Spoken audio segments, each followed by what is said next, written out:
We back again for another great episode of Gossip.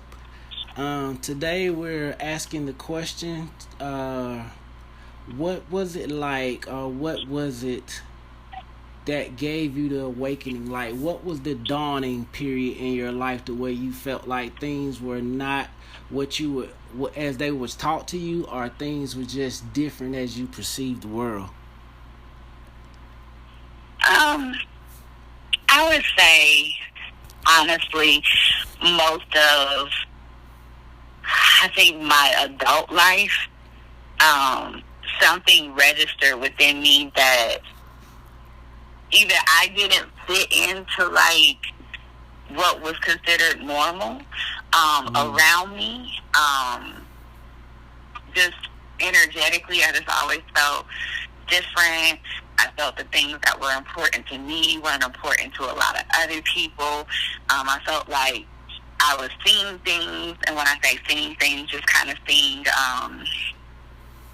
things take shape in the world that just didn't make sense to me. But I would say probably around 2014, I was going through a transition, leaving my job. I've always grown up in the church, and I have been going through this spiritual transition just in terms of my relationship with the church.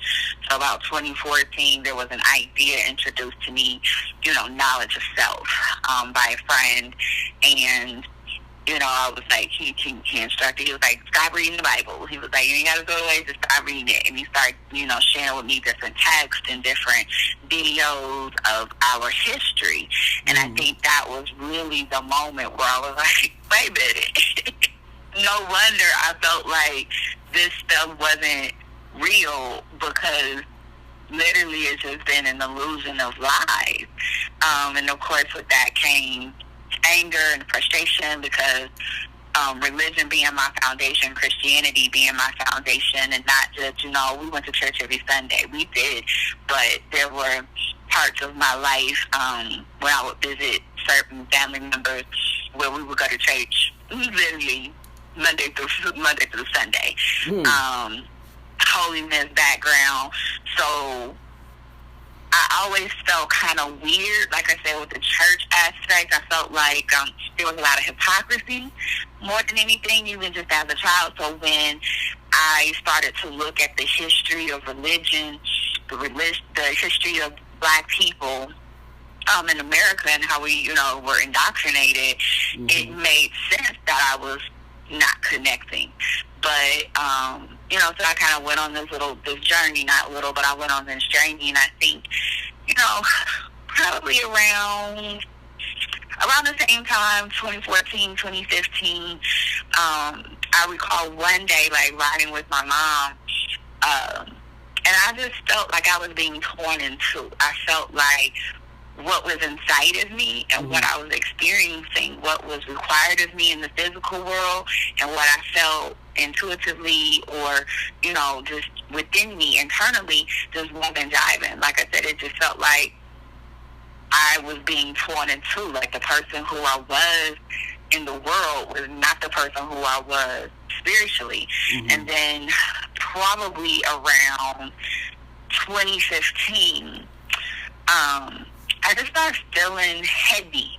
I started feeling this heaviness, and I started feeling like, at that time, Trump, I think, had announced his presidency, and I kind of laughed it off, like, he'll actually win, but I don't think, I think the Trump antics were just starting to kind of, for lack of a better term, Trump up, and I don't know, I just felt this melancholy inside of me, like, you're a single parent,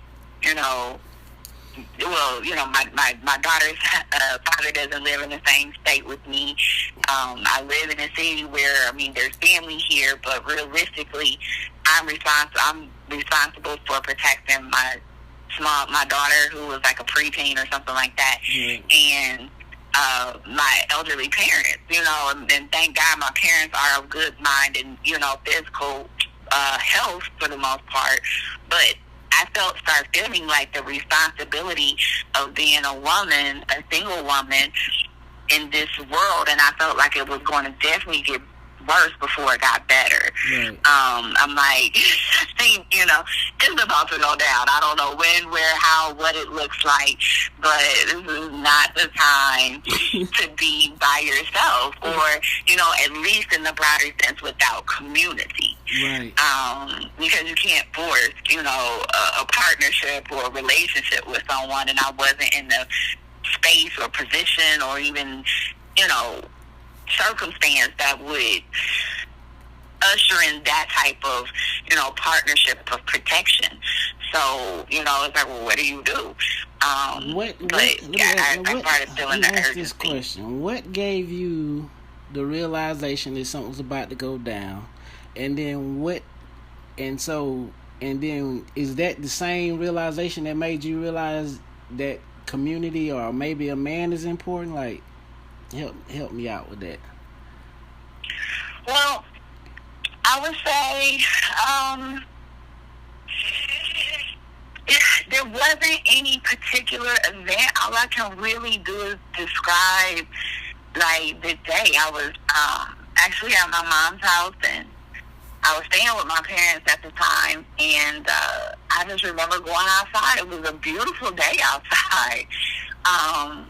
I just remember sitting down on, like, the little wall and just thinking to myself that things are about to change. What we've been used to, the things that, you know, we've been comfortable with, those are security. Our human security is about to be challenged. And I don't remember any specific precipitating event. I mean, really? Again, 2015, he was full, you know, Trump was full on doing his tours and things like that, and they were having Trump rallies. So there may have been things probably in the media that were signaling that, but there wasn't any specific event where I can just say, like, oh, it's about to go down. It was just like an all-encompassing feeling. See, the reason why I'm asking is because I've talked to women and men alike, and they still don't recognize that shit is going down right now. Like, they still don't recognize it. So that's why I asked the question, because I've talked to people that still don't see it. Like, they just still don't see it. I'm like, wow, how can you not see the stuff that's happening right in front of your face? Like, but it's amazing to me. So that's why I asked. Well, and I think it's so kind of unique because of my position in life. So when I say position, I would say more or less my occupation or my path to purpose. And so I worked in social services since I graduated from college. That's been over 20 years now. So I'm able to see things from the ground up. Most people are functioning from a space where their only concern when they wake up is themselves. Sure. So, you know, how I'm going to eat, how I'm going to feed my family, the decisions I make will, you know, how that affects my well-being. I'm in a position where I literally go into work, or I'm servicing my community in ways where I'm looking at the needs of someone else, not my own personal needs. Gotcha. And so I'm looking at this system, and I'm seeing a huge system failure. And I'm seeing where people are arguing back and forth about Trump and this and that, and I'm thinking to myself, this has been going down, but y'all just didn't care. So I actually felt that Trump was a good thing only in the that it was finally bringing to the surface what has been underneath for so long, because people don't think about poor people. People don't think about people who need resources. In fact, we blame them for their position in life. And we don't look at those systems that impact how a person, you know, fares in life or what they have access to. And so, you know, it's easy to blame a mom, a single mom, for, oh, you should have been opening up your legs, or you should have been making more decisions and things of that nature. But when you see that fabric, you know, that those generational cycles that we like to talk about now, when you see that every single day, I think I was able to process it a little different, because I wasn't looking out for my well-being. I was looking at the well-being of the community always. Mm-hmm. So I would say that's probably why it hit me the way it did, because at the same time, most of my friends, I have a pretty generous amount of friends who are educators, but for the most part, most of the people are some type of corporate job or some type of profession, engineer, those kind of things, right? So there's that. And so having even conversations with them was painful at times, because I'm like, people are really out here suffering, and you're kind of really arrogant about it. So I think that a lot of people are dismissive of the condition of society right now. But fast forward, more people are aligning themselves with their inherent spirituality versus the practice religion that was indoctrinated within us. And I think even then, community is important when you're looking at our African principles. Community has always been who we are. We are.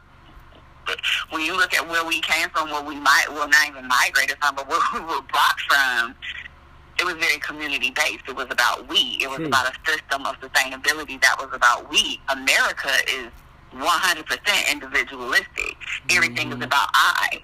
And so, I don't know, I think even as we start looking at how we're trying to come back together as a community, I still think it's kind of severed and jagged, and we have to figure out what issues are our business and what issues are not our business. But that doesn't stop the fact that this system that we're living under right now is crumbling. True. So, like how you said, what's our business and what's not our business.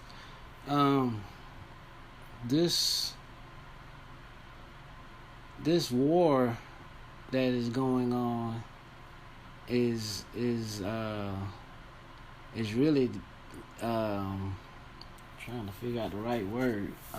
Is really detrimental to the world at this current time because of what they're trying to do.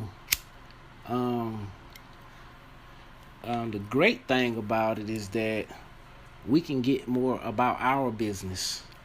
When this country collapses, because it's going to collapse in a matter of time, and that could be days or months, but it's happening like right now. This war is part of the process. That's why we got involved. You know what I'm saying? It's all pandemic was part of the process. Yeah, it's all part of the creating a narrative, something to write in the history books, like why the great America fell. Well, it was because of this and because of that. And it was just really all a damn plan in the first place, and the fact that they've been broke, they have to pay up now, and so. You know what I'm saying? So they got to create this narrative or these reasons as to why, when the real reason is that you've been broke and you've been damn, using monopoly money for such a long time, and now people like, no, we want real value, and you have no value to provide. And to kind of veer out just a second, but still to your point, you're making me now think about this whole argument of why people won't budge on reparations. Because the truth of the matter is, where the country is right now and being broke, right? Even if we cut the check for reparations, guess what happens? Black people will inherently be in power. Because that's the only thing that's keeping us back. We have no economic power right now. So, don't think they're ever intended, but with the country being just kind of teetering on the topple, right? Reparations will ensure that white dominant power will fall. They know that. They know a lot of things. In fact, people conspiracy theory, right? And I'm never going to subscribe to being like this scholar because I'm not. I just read enough and I perceive enough, and my intuition kicks in greatly at times. But, we know that America is a business, right? Yeah, it's corporation. It's a corporation. Oh, yeah, all day. And we know that it's ran as a corporation, and it's corporations who run the country. It's not politicians. I mean, they do the business of the day, but the marching orders come from corporations, right. And, obviously the Department of Defense. That being said, every company has a strategic plan. That's right. And every company has a strategic plan that's like 5-year, 10-year, looking in the future. So it is my belief, inherent belief, and I've also heard some rumblings, but it makes sense. It tracks, it aligns with that line of thinking that when the Declaration of Independence and the Constitution were written, they saw how far they wanted America to go. There was a strategic plan put in place. There was a timeline put in place. And we're just following the timeline. If you can go back and say, take the pandemic. Well, Obama tried to tell Trump before he left office or whatever, but Obama tried to let people know that this pandemic was coming, and then I think that there was, reports that even there was some stuff going on with the George Bush administration. My thing is there was so much foresight. When did that foresight begin? We'll never really know, but how one president know, and then we walk smack into it, but nothing was done to prevent it. Well, the thing is that these people that we see have leaders that we don't see. And so them people are doing what the hell they're told. You know what I'm saying? And so that's how you can see them going back and forth, like, because they got to do what they told. Exactly. And this is where this narrative, and I apologize, but this is where these narratives are being shaped. By the time it gets to the public knowledge, even in some shape, form, or fashion, right, just the smallest leak to, because they will retract something and they will scrub the internet, certain things. So, but by the time it becomes, into public awareness, it's like you said, there's been so much conversation, preparation, planning, investment, conversations, you know what I'm saying, before it even gets to us to even be aware of it. So if you think that we just learned just a little bit, you can only imagine how much we don't know. Right? Yeah. That's that shadow government that you're talking about. That's those silent powers that be that control everything. And so that's why people say, you can't even really believe anything that you hear or see because you don't see anything. I tell you what though, back when I used to do heavy research, I don't do heavy research now because I know the internet has been altered, and that was what they call the Mandela effect. But before the internet was altered, I used to do extensive research to the point where they shut my computer down. And you can know what their plan is because they write it down. Like I've been telling people about this time period that we're in now.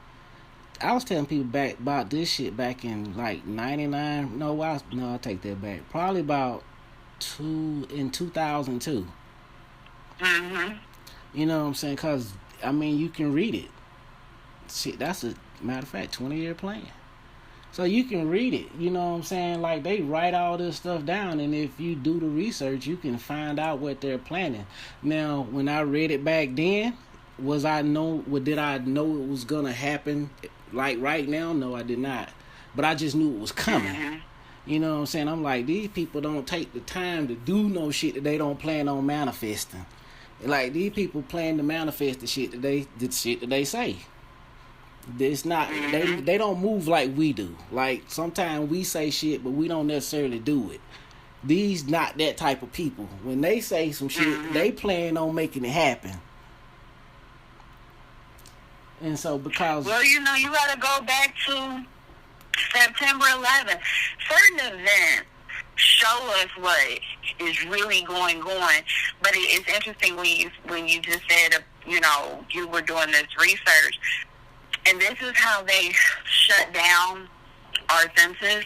And, you know, obviously, I'm sure you know, the conversations about our diet and things that we, you know, eat. But let's just be realistic. You're talking about 2002. That is the year I graduated from college. That is the year I got engaged, I think. It was a year before I started my family. And my mind wasn't thinking about anything like that, right? Mm-hmm. I've been in a higher learning institution, reading their books, thinking that this was the pathway to success and greatness and wealth and all that American dream stuff, right? Mm-hmm. And I'm living this world where, you know, I even remember thinking to myself, like when I was proposed to, checking off boxes. Went to college, graduate, and what do you do next? You get engaged. You get married. Like in my mind, I'm checking off boxes. Right. That's how they're hiding information from us because they're putting other things in front of us. That's right. When we look at our great-grandparents, when we look at our grandparents, they were getting married at 15, 16 years old, 20 years old, and building solid families and family-ran businesses at that time. But here we're like, I'm going to college, and then I got to, live this American pipe dream, and that's how they hid all this stuff from us because they got us believing into something that was never for us. They got you distracted. You know what I'm saying? The same way. It was a beautiful distraction, right? Oh, who would ever turn their nose up at education and a family and living a upright and righteous quote unquote life, right? All right. That's exactly right. And so because we have been distracted, even more so, you know what I'm saying, the real objective was to distract the woman from wanting to be a housemaker and to want to have her independence. And this all started with the feminist movement. That was the real distraction because once the woman wanted to leave the house and be out here in the world with the man, the family is gone. There is no foundation no more because everybody out here in the world, nothing's at home. Because home is the foundation. So if nobody's at home, there is no foundation. Come on now. And it's interesting that we're talking about this because, I guess it's interesting to say from the last time we talked to now, there have been some things that are, life never has stopped and current events never stop happening. I think the last time we talked, Russia did not, attack Ukraine. So things have changed even just in a matter of weeks. Mm-hmm. With that being said, there's all this data. So once again, I work in community, I work in education. There's all this data that is saying literacy rates across the country are plummeting, right? And so I just saw some data from my area, from my region, and so my city is considered quote unquote a major city in Ohio. It's not a big city, but it's major, and so it took like the suburbs or the smaller communities that are surrounding my city, and it pulled up the data for the kindergarten readiness data, right? Okay, and the kindergarten readiness data, basically from 2017 and 2018, shows the majority of communities were under 50%.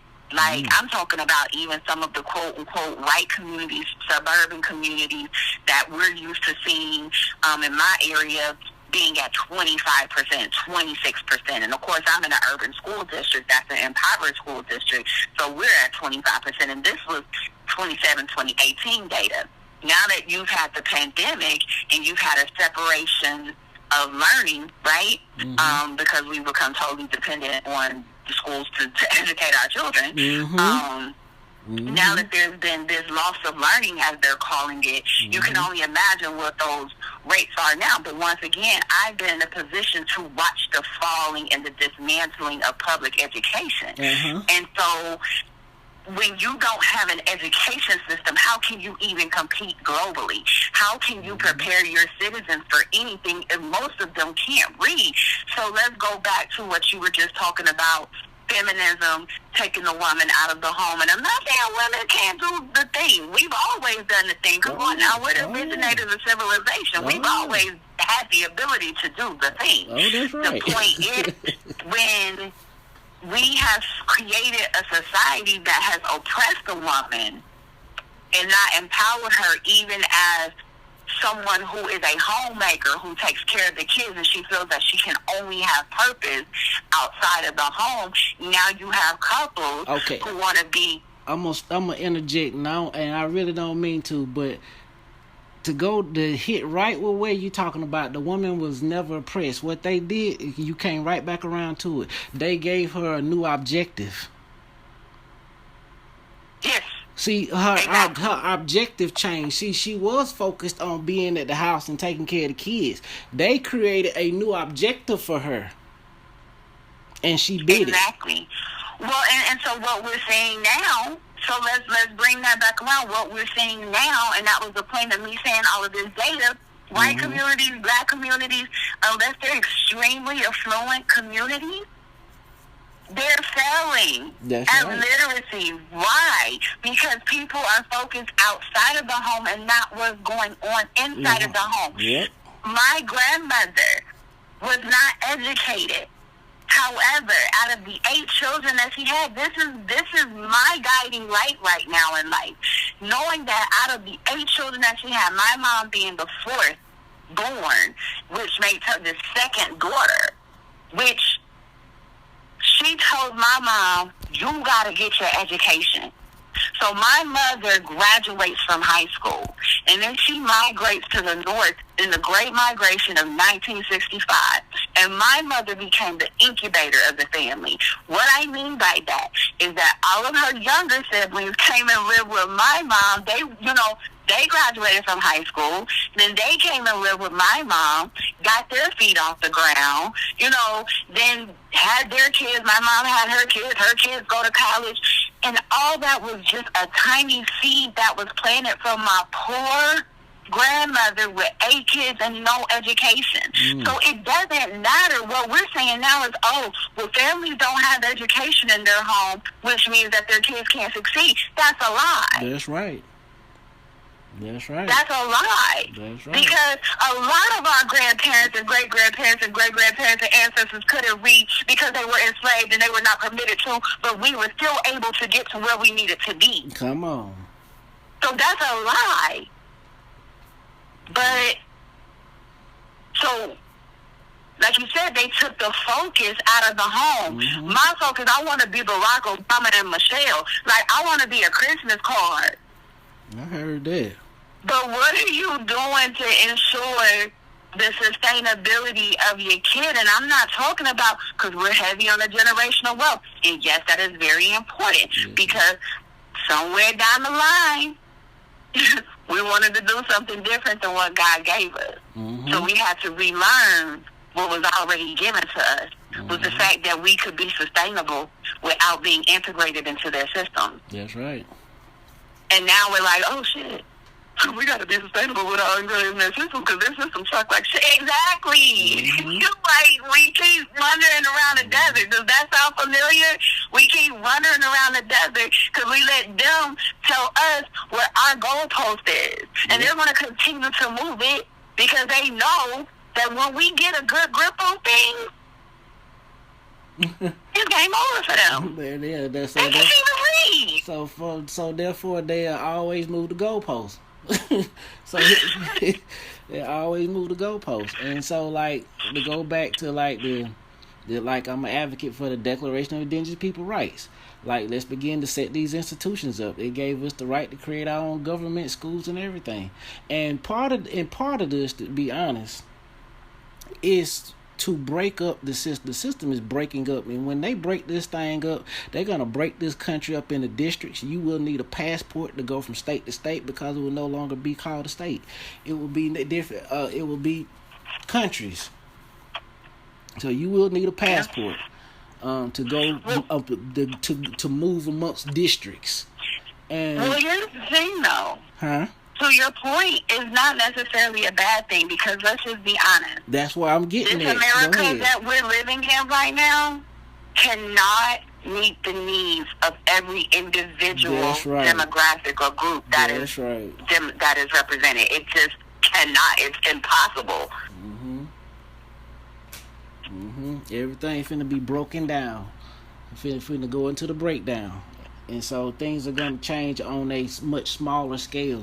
And the school system's going to fall apart intentionally because the world is changing. We're trying to move into a quote-unquote higher vibration. And so in doing so, all of the illnesses have to be exposed. That's why you hear all this sex trafficking and all that stuff, and about these alien beings, and everything has to be exposed. So once everything is exposed, now we can see things for what it is. Now we can break it down to a smaller scale.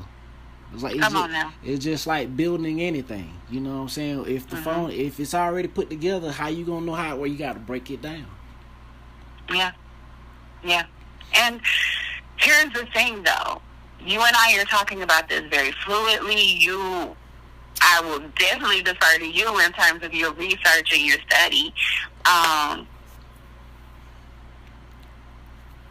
When we say, why haven't we taken the proper measurements or proper steps or proper planning, I'm caught in between. I'm one of those people that's caught in between. I'm more on the side of where I need to be in alignment with the truth, but there's still fear. I'm still not fearful because I want to hold on to things as they are. I ain't got that much going on for myself. I have intrinsically, spiritually, I have more than enough. But I'm not six figures. You know what I'm saying? I'm not pushing luxury vehicles and things of that nature. First of all, I'm not a materialist. I'm not materialistic, never have been. But I'm also realizing, like, you gotta pay to live anymore. You know what I'm saying? Like, you gotta come up out of where you were, and you just have to embrace and accept the fact that it just costs more to live. And so I like living a simple life. You know, I don't want a big 1,000, 2,000 square foot home, but based on materialism. So, yes, I want land. I want a home that's going to be sustainable, because when it goes down, it's going down. But just so it can look cute and be featured on Home and Garden and all that stuff, I'm good. You know, I don't chase material stuff like that. But with that being said, it is scary for me to understand that these things are happening and you have to respond to them appropriately, or there's a strong possibility of being left behind. But to what you said, right? The truth is, it's just about raising your vibration. You can't, I have to be constantly reminded of this, and I'm so grateful for my spiritual guide, my spiritual counselor, because he keeps me all the way together. He's like, none of this matters. He said, you just focus on you and your baby. None of this matters. And it's so hard to, like, see the things that's going on around me, and then being like, oh my God. But I know. What they're trying to do is that, to raise your vibration, we got to go back natural. But they could tell you that that's primitive. You know what I'm saying? Because they want you to believe in this technological world.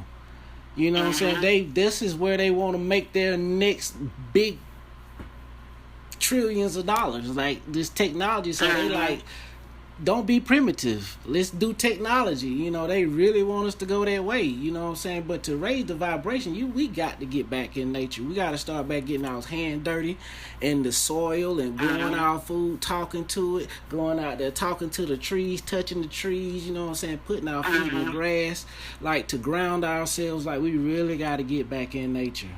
You know, and so with them breaking this thing down and putting us into smaller groups, and so when we start having these neighborhood schools, no longer public schools, it's going to be community schools. You know what I'm saying? Which I'm voting for and I'm pushing for, and I'm praying that I can help build. Yeah. And that's what it's gonna come down to. You know what I'm saying? It's gonna come down to the local teacher that's in the area. You know what I'm saying? We'll pull our resources together and let's pay her. You know what I'm saying? Teach our children what you know. Yeah. You know, because you got the degree. I'm looking forward to it though. Honestly. Say what now? I'm looking forward to it because we've gotten too big, right? I remember growing up, and just knowing I didn't get into a lot of mess because of how I was raised. Like I said, I was raised in the church, but here's the thing. My mom had friends from all her versions of life, right? When she was in the streets, when she was working at the post office, and from the church. So with that being said, I knew that there was nowhere in this city where I could go without potentially running into one of my mother's peers, then them going to tell my mom, and my mom was a force to be reckoned with. Right. So I was like, yeah, no, not gonna happen. I'm not gonna be doing no foolishness and get caught up in no foolishness because my mom is like crazy. Mm-hmm. So, a lot of people talk about fathers, and I'm saying fathers need to be in the home, but we don't give single mothers the respect that they deserve. We've gotten into this narrative like, single mother bad. And it's like, but there were so many single mothers who had their foot on their kids' neck because they didn't have a male figure in the home and they were the protector. And a lot of men who talk trash about single moms were raised by single moms and they're doing well. So sometimes we just got to give mamas respect for the mama energy that they bring because it's necessary. Yeah. I do believe that we need both energies, right? Children are whole beings. They're made from two, male and female. Why would we feel like raising them intentionally? Like, there's a difference, right? Because once again, just because she's a single mother doesn't mean it was because she made a poor choice. Her husband could have died. Oh, yeah. There's a lot of things that, could have been anything. So it's not just because she was just laid up with her legs cocked open. But we've gotten to the point where we feel like it's okay to disrespect the mother all the time, right? And nobody gets into this realm without the mother. So even if you got mama issues, you got to deal with that because you wouldn't be here without her. So, definitely. Definitely. We got to reconcile and figure out a way, like you said, back home, back to nature, back to, raising a nucleus family.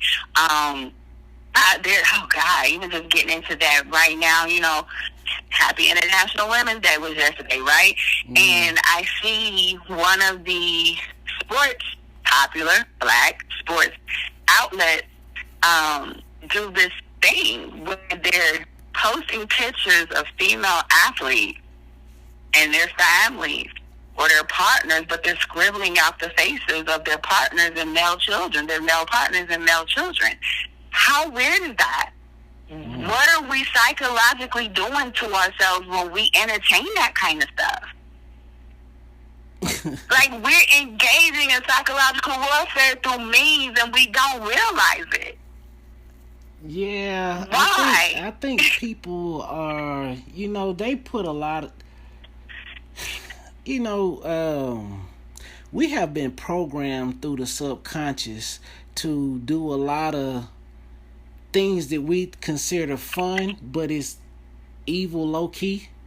You know what I'm saying? Mm-hmm. And it comes from watching television as a child. You know how sometimes when a child is young and mama might be in there cooking or something, she cut cartoon on, and then cartoon got somebody chasing somebody and then hit them upside the head or shooting somebody. So we have been programmed to be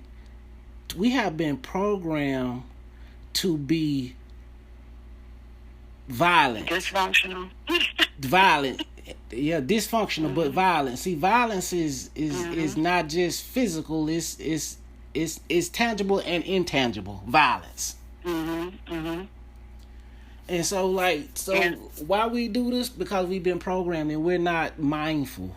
We're not aware of our actions. We're doing stuff because, like, I talk to people that try to be a comedian, and sometimes being a comedian, you do a lot of, or you can say a lot of demoralizing, damaging, facts, derogatory things. You know what I'm saying? And so it's like it's a program that we must psychologically break, and I think we're gonna have a reckoning moment when this country collapses. When this country collapses and people like, well, damn, I don't have money to do anything anymore. You know what I'm saying? People are gonna be like, well, wow. If money is no longer valuable, then what is? And this is something that a lot of people haven't thought about. Yeah. Well, here's the thing. The reset, as we've just been discussing here, has been happening for a while now. You know, at least 7 years in, like, to be honest. Probably more longer than that. But on my register, 2014, that's about 7, 8 years in. And with that being said, we keep getting these very glaring opportunities to shift. This gonna be the opportunity. Pandemic was the first big reset, right? Like, for you to evaluate your life and what is important to you. That's what it was for. They made sure you wasn't able to work. That's why they did it. They paid you to stay at home to work. Because they wanted you to reevaluate this shit. That's exactly why they did it. Go ahead, keep preaching. Go ahead, because this is exactly why they did this, and people still don't see it. People still trying to stay in the old system. You want to know why? I'm going to, because what you were just saying, I don't like to use the word blame, but right now I want to blame Amazon. Because instead of being able to fully evaluate importance, what did you just say? Money. We had access to money and we could spend money. And so as long as we could spend the money that we had and just accumulate unnecessary shit, excuse my language, but that's what a lot of people were doing, and they were bragging about, like, oh my God, I got a problem. Oh, yeah. What?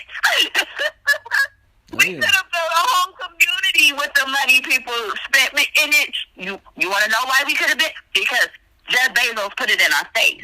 I'm going to the moon because y'all were using my services over the last 18 months. So we could have built multiple communities with the money we spent just buying things that we didn't need. Didn't need. You know what I'm saying? So, go ahead. I'm not perfect, but I think living a very modest life allows me to see the BS for what it is. You know what I'm saying? Like, because I'm not chasing fame and glory, and I want to live a nice life. Don't get me wrong. There's things I want to accomplish, and I want to be able to be comfortable, right? And I want to be able to live the life that I want to live. But I think that's what has allowed me to be more in tune with what's important and what's not important, to where when these shifts have to happen, I'm not ready to jump out of a window. I feel you. That's where the foresight come in at, and insight, you know what I'm saying? Because if you saw it coming, you would have had made one of them blanket ladders and climbed out the window so you wouldn't have to jump. But what we do know is that we got to go out the window.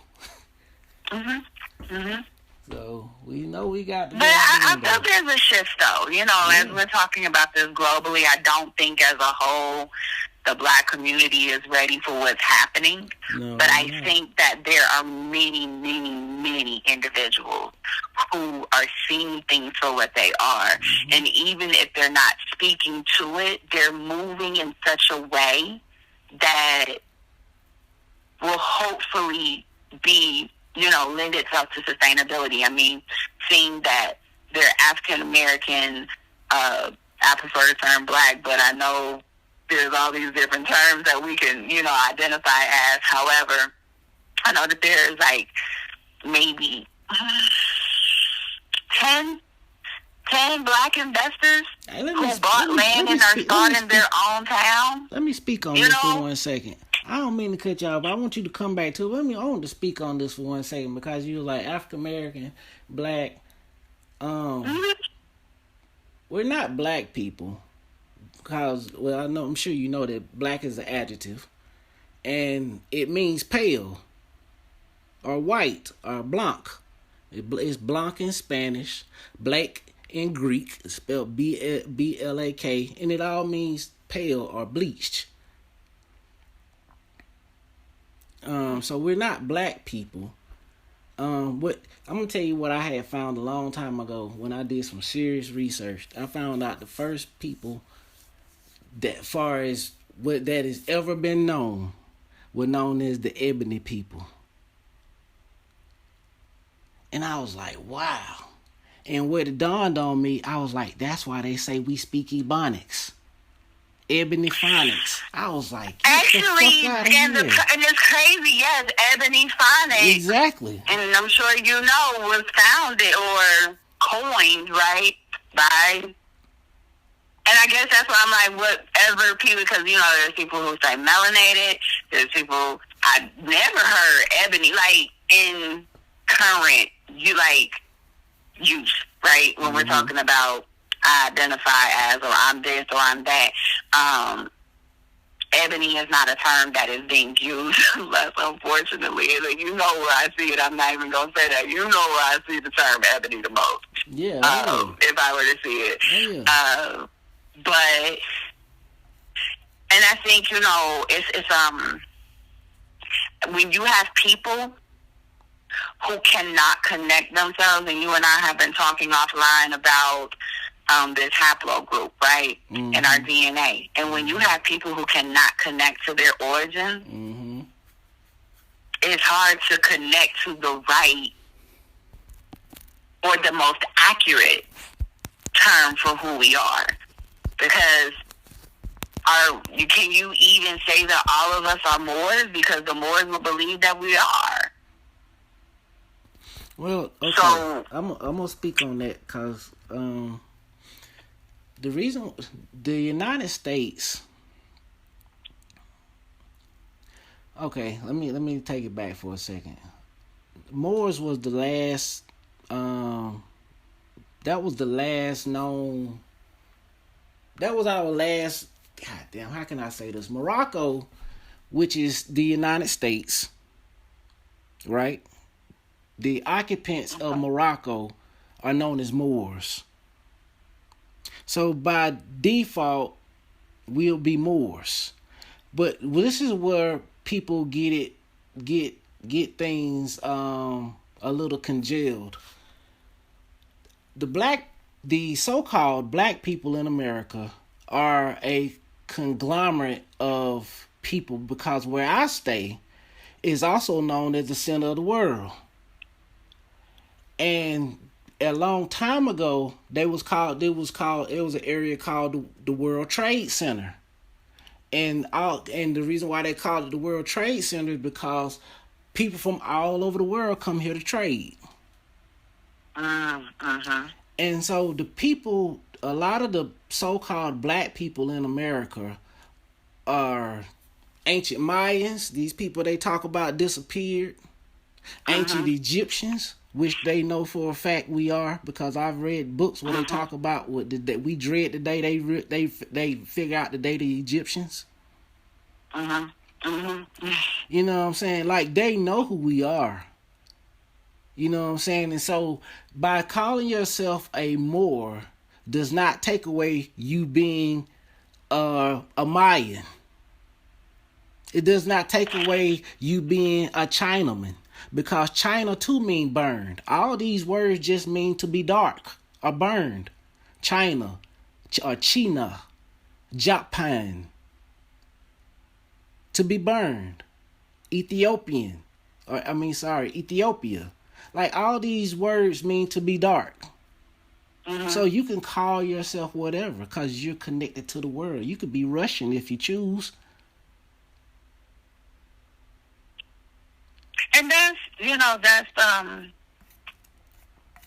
I can appreciate your work and your knowledge in that, because I think sometimes we do like it, and I think that's the thing, and this is why I guess I defer to the term Black, because the one thing I do know is that no matter where we are on this earth, right? Mm-hmm. That's the one thing that we are going to have in common, which all connects us back to our origins, our original state. But then, and again, when you start looking at migration patterns, like pre-colonialism, right? We're everywhere. Mm-hmm. And so, I think, I use it because it's universal in term, and I mean, I guess if you catch me on a good day, I'm Pan-African, right? I'm for all of my people across the globe, right? Yeah. So we do know Africa. We do know Africa is the word Africa comes from a European, right? That put Africa under contract. See. Africa is a corporate name, just like the United States is the corporate name for North America. And I'm just gonna say, see, that's so much. You like, and again, you can only imagine who we would be if we were taught who we were, who we are, from the moment we receive language, and one of my, I wouldn't call him a friend, but it's someone who I follow, who's friends of friends, and, he started a school in Chicago, and he's building, but that's what he does, he's teaching 4-year-olds, 3-year-olds, kindergartners, just in their lesson and in their curriculum about, they're going through their language arts and they're going through math and they're going through science, but they're learning the history, the global history. Mm-hmm. Because we are global people. We are global people, so we got to know world history. Because world history is our history. We set up the schools, the governments, everywhere. You know what I'm saying? We set them up everywhere. We set up the government. Yeah. They were known, the Pygmy people is what they was known by at that time. And you can research this and you will see the Pygmy people. And they were also known as Moors too. All I know is, and that's why I made my disclaimer at the beginning, there's things I have studied, there's things I've read, but I am definitely not a historian, and I just kind of look at my own personal past, and I'm like, there's just so much you have to sit down and be able to take the time. That's true. And, to learn. And in some ways, I have to give myself grace. And I'm saying this because I think this is also our lesson in how we move forward, as a people, because too often we're ready, and I have been very frustrated, right? Because as we were saying earlier, some people just really don't see that that society is crumbling like before our eyes. And it's frustrating at times. Mm-hmm. But then I had to just be like, what? Your destiny is your destiny. My destiny is my destiny. And I know what my destiny is. And my destiny is not to fight my brother. You know what I'm saying? It's not to fight my sister. And sometimes it is a little bit frustrating. But we're all out here trying to figure it out. Mm-hmm. And who has the time to learn something that was never given to us. Okay, we had access to. You ready? Go ahead. It doesn't matter. And I know people have a hard time fathoming it doesn't matter because they like, if you don't know your history, then you'll repeat the same pattern. That's true. I think once we decide to focus on the matter at hand, because right now we're being distracted with trying to learn the history, we can't focus on what we need to be doing because everybody's so focused on trying to learn the past. Exactly. You know what I'm saying? We done heard enough of the past. We come from being enslaved. So fuck the past. Let's create the future. Yep.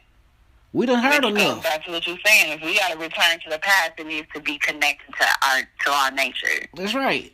Like we need to be going forward, not going backwards. We time traveling the wrong damn way. There we go. Because here's the truth. You talk about higher vibration. Your higher vibration is going to tell you who you are regardless. Like, your genealogy is important, but we carry all of that inside of us, right? So if I think we were talking about this before we recorded, but it's that meditative state where we're clearing our mind, because we're carrying it inside of us, right? Our ancestral DNA, our ancestral memory, it's there. We're living it every single day. In just some ways, we're not activating it, or we're not aware of its power. So we're walking in it, we're acting in it, but we're not aware of the true power. So we're leveraging, you know what I'm saying? I can't figure it out. Leveraging it to benefit us. In our last conversation, you and I talked a lot about my great-great-grandfather. And I mentioned how I didn't hear a lot about my great-grandmother and my great-great-grandmother. I didn't hear them mentioned really at all. I didn't even know them by name until recently. And because I have done a genealogical search, I've even found out who my great-great-great-great-grandmother's name and great-great-great-grandfather. That being said, in this search, I realized, because I'm looking at the energy in my family, right? Very powerful and dynamic women. To the point where it could be toxic at times, right? Very domineering, right? You're not marrying into the family, and you're not gonna, you're gonna defer to my aunties and my mom. It's just what it is. And I couldn't, I started interacting with the world and in my own personal relationships, especially with men, and I just, it's like I feel like there's a need for me to be a softer type of woman, but I don't know that woman because I've never seen that woman, ever. Then I realized that my great-great-grandfather, because his wife, so my great-great-grandmother, she died pretty much after she stopped bearing children. I think, she had 12 and she died pretty much after that. So like in her 40s, late 40s. Then my great-grandmother died, I think, around 45 after 2 years after she had my great aunt. And my grandmother died at the age of 59. So my great-great-grandfather raised not only his kids, but his grandkids and his great-grandkids. And he was a stoic sharecropper. He was a farmer. He played no games. He was a hard worker, and he expected hard work. Hold on one second. Hold on one second. All right, so it's almost at the 60-minute mark. I don't know if it's, let me see, maximum recording time. Let's see. Okay. Well, and I guess all that I'm saying is... No, what I'm saying is that let me start this back over and we can finish the conversation. Oh, okay. And that's Gossip. Thank you guys for coming in on the show. If you guys want to come in on one of the series of The Dawning, you can email me at deaconmaverick@gmail.com. Please subscribe. Please follow. Hit that like button. I appreciate every one of you. Thank you.